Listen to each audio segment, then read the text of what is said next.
Il y a véritablement un enjeu à mutualiser nos moyens pour obtenir collectivement un outil à la hauteur de nos besoins.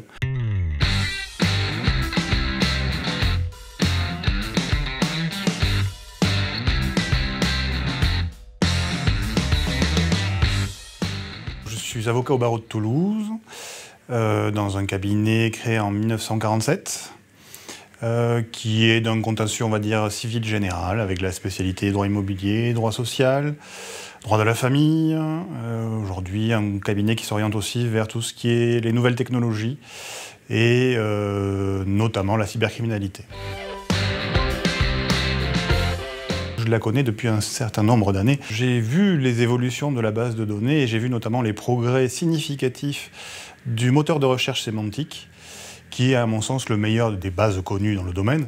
Ce qui est très utile, notamment quand on ne maîtrise pas un sujet ou qu'on veut faire le point. On peut formuler la question de façon générique. On finit toujours par trouver ce qu'on cherche. On arrive à avoir une actualité au fil de l'eau, c'est-à-dire qu'on est toujours informé des derniers mouvements jurisprudentiels. On a une analyse pertinente qui peut être ensuite réemployée tout simplement dans nos actes.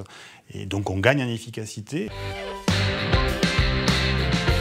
Il est urgent que nous disposions tous collectivement d'abonnements à ces bases de données qui sont nécessaires à notre activité.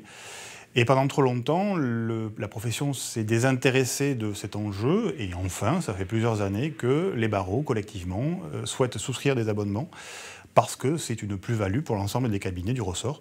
Et c'est pourquoi le barreau s'était rapproché de l'AMI et avait souscrit.